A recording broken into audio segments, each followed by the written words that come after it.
Bom dia, o meu nome é Adriano Freire e vou-me apresentar muito brevemente.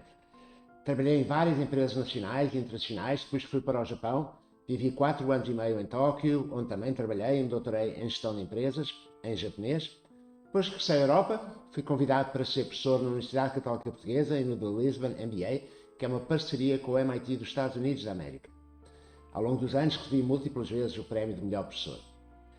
Em paralelo, fundei também o Strategos Institute, um grupo de empresas de consultoria e formação de gestão, e desde então tenho liderado muitos projetos de estratégia, liderança, gestão, inovação para grandes multinacionais e grandes e médias empresas de muitos países de vários continentes.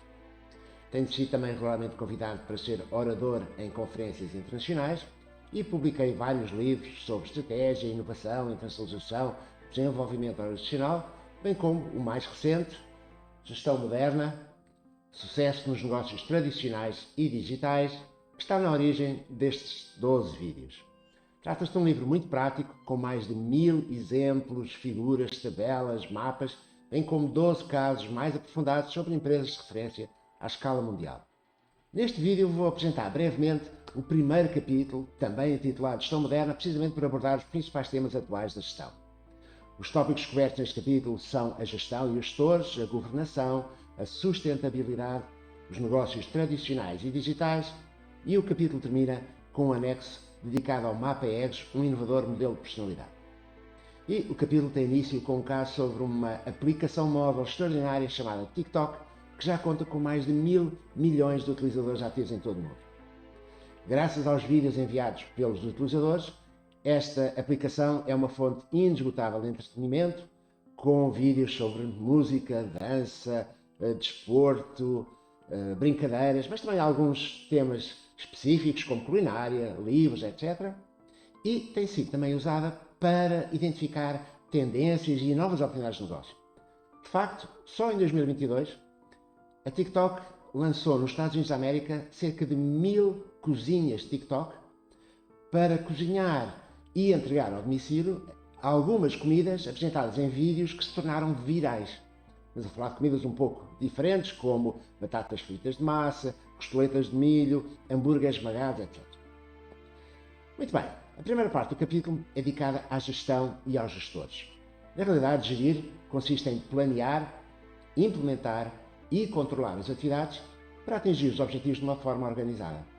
Naturalmente, níveis distintos de gestores de topo, gestores intermédios e gestores de base, tendem a assumir diferentes responsabilidades e horizontes temporais também no planeamento, implementação e controle. Por exemplo, os gestores de topo, obviamente, estão mais preocupados com o médio e longo prazo, os gestores de base mais enfocados no curto prazo.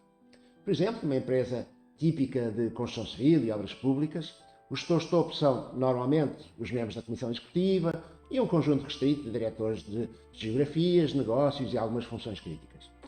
Já os gestores intermédios são, normalmente, diretores de mercado, de unidades de negócio e de departamentos.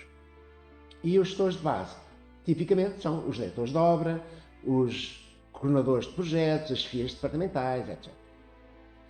E enquanto os gestores têm uma perspectiva mais abrangente sobre toda a atuação da empresa, os gestores intermédios e de base normalmente focam-se em atividades funcionais específicas.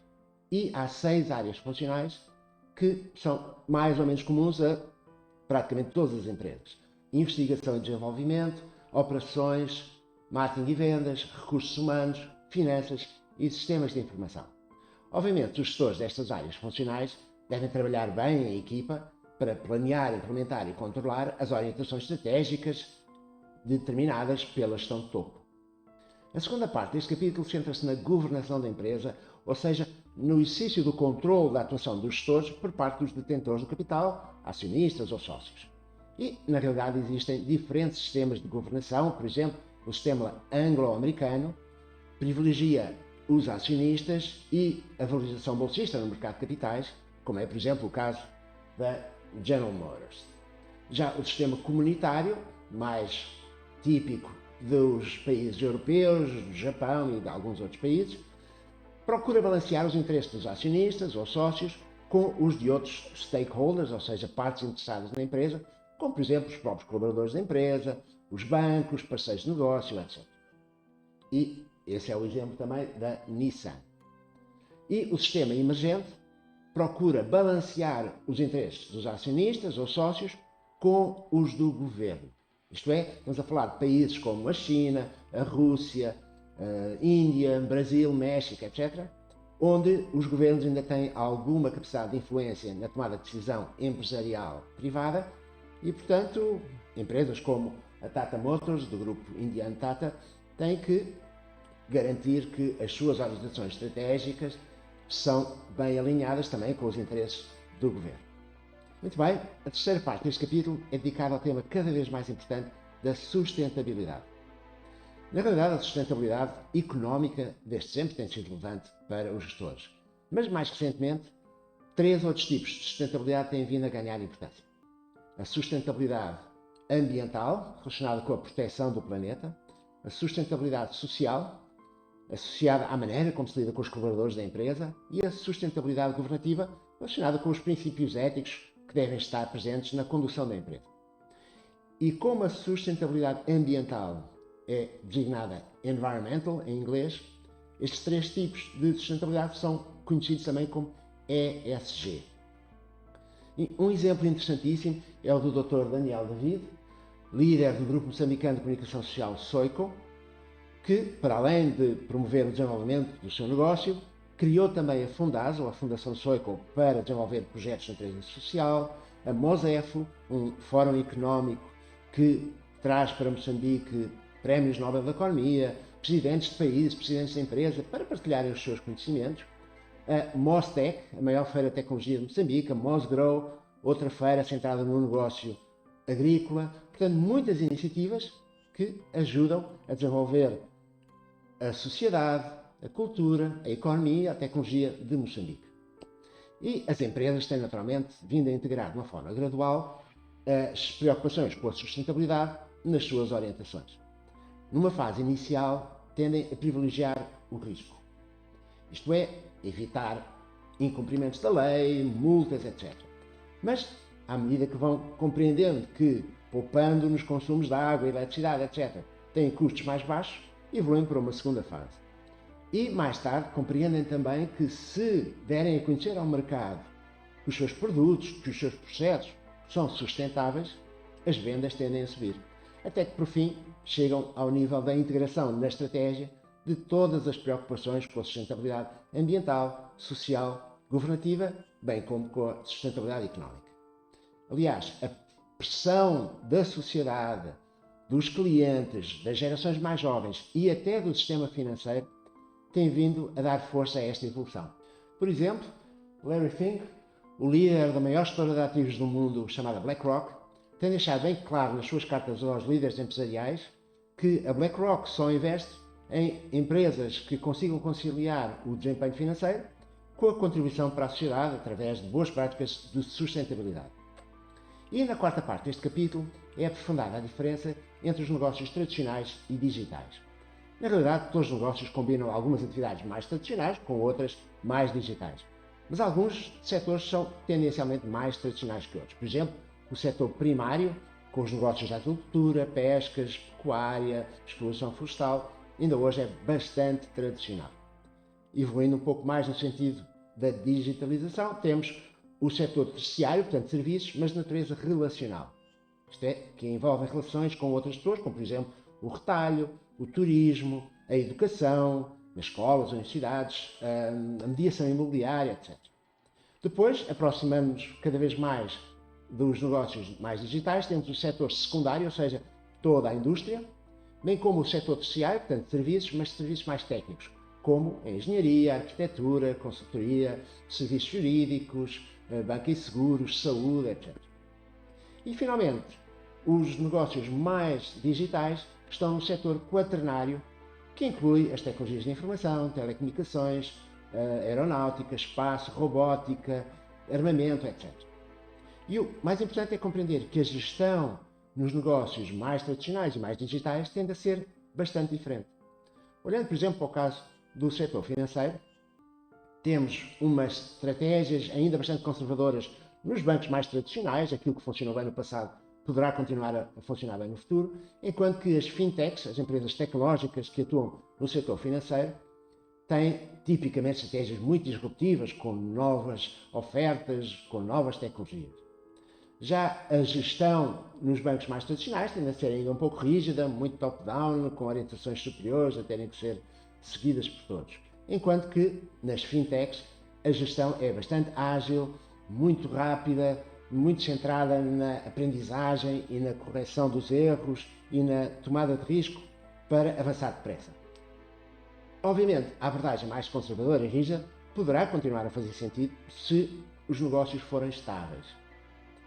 Mas a verdade é que os negócios têm vindo a evoluir no sentido de se tornarem mais instáveis, de haver cada vez mais mudança.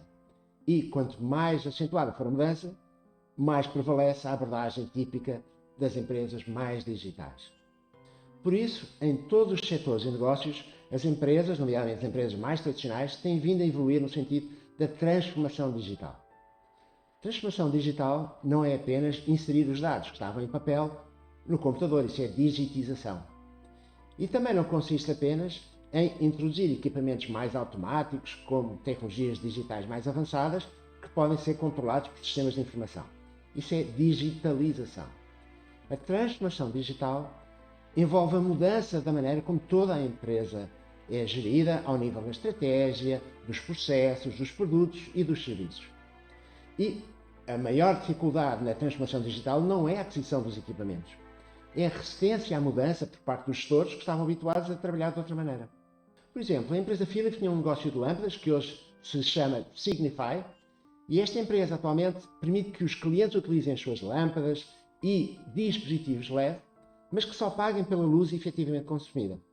Para esse efeito fizeram uma parceria com a empresa prestadora de serviços de eletricidade e grandes clientes como aeroportos, metropolitanos, etc., evitam assim realizar avultados investimentos nas lâmpadas, nos dispositivos LED, enquanto que a Signify, através de uma gestão centralizada destas luzes espalhadas pelos diferentes clientes, consegue significativas poupanças energéticas. Portanto, todos ganham.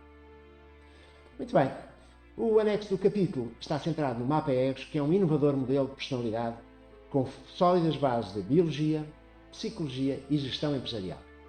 Na realidade, cada pessoa é única porque combina à sua própria maneira os 4 perfis egos. Vamos conhecer um pouco melhor o Mapa Egos e estes 4 perfis. O perfil E, de empreendedor, tem a ver com pessoas que são muito assertivas, muito diretivas, querem sempre alcançar objetivos mais elevados, que gostam de correr riscos e que, se as coisas correrem mal, aprendem com os erros e tentam outra vez até conseguir, que aceitam a mudança e que, do ponto de vista do cérebro, são muito ativas aqui atrás no lobo occipital, que controla a visão. Portanto, os empreendedores são pessoas muito visuais. Já os guias, os governadores, são pessoas mais analíticas, mais rigorosas, que procuram seguir sempre o processo para fazer bem, detestam correr riscos porque não querem falhar e por isso são pessoas muito fiáveis que se preocupam com a qualidade do seu trabalho. Do ponto de vista do cérebro, os governadores são muito ativos aqui à frente, no lobo frontal, que controla o raciocínio lógico. Os Os, os operacionais, tendem a estar mais envolvidos na execução do que na tomada de decisão. Preferem participar ativamente na realização das tarefas, de uma forma descontraída, calma, regular, persistente, vão fazendo até eventualmente o trabalho estar concluído, improvisam bastante e, do ponto de vista do cérebro, são muito sensíveis aqui em cima, no lobo parietal, que controla o olfato, o paladar e o tato. E, no meio empresarial, o tato é geralmente bastante importante, por exemplo, para lidar com máquinas, para usar ferramentas ou até para teclar no teclado. Finalmente, o perfil S, de social, tem a ver com aquelas pessoas que são genuinamente interessadas pelos outros, que têm sempre uma palavra simpática a dizer, são otimistas, fazem amizades com alguma facilidade, criam empatia, harmonia e, do ponto de vista do cérebro, são muito ativas aqui de lado, no lobo temporal, que controla a audição. Portanto, os sociais são pessoas muito auditivas, o som é mais importante do que aquilo que realmente é dito. Cada um de nós tem uma posição específica no Mapa Egos, porque combina à sua própria maneira características destes 4 perfis. E no meio empresarial é interessante verificar que diferentes perfis egos tentem evoluir de forma distinta nas carreiras, nas hierarquias corporativas. A uma escala internacional e com muitos setores, foi possível verificar que os gestores de topo e intermédios são predominantemente governadores ou empreendedores. Os governadores sobem nas hierarquias porque são pessoas fiáveis, fazem um trabalho com rigor, com qualidade. Os empreendedores correm riscos, mas são ambiciosos, são proativos e, portanto, querem sempre chegar mais longe. Já os operacionais tendem a preferir evitar a pressão da tomada de decisão e, portanto, preferem ficar a níveis intermédios ou de base. E os sociais, que são os mais humanistas, têm por vezes dificuldade em lidar com algumas decisões de topo, que são mais duras, como por exemplo os despedimentos. Mas todas as pessoas dos diferentes perfis egos contribuem à sua própria maneira para enriquecer a gestão da organização. E, portanto, todos são necessários. Muito bem, espero que tenha gostado desta breve apresentação dos temas do primeiro capítulo do livro Gestão Moderna. O capítulo tem muito mais tópicos, muitos exemplos concretos de empresas, de gestores, de líderes, e por isso faço votos para que tenha uma boa leitura.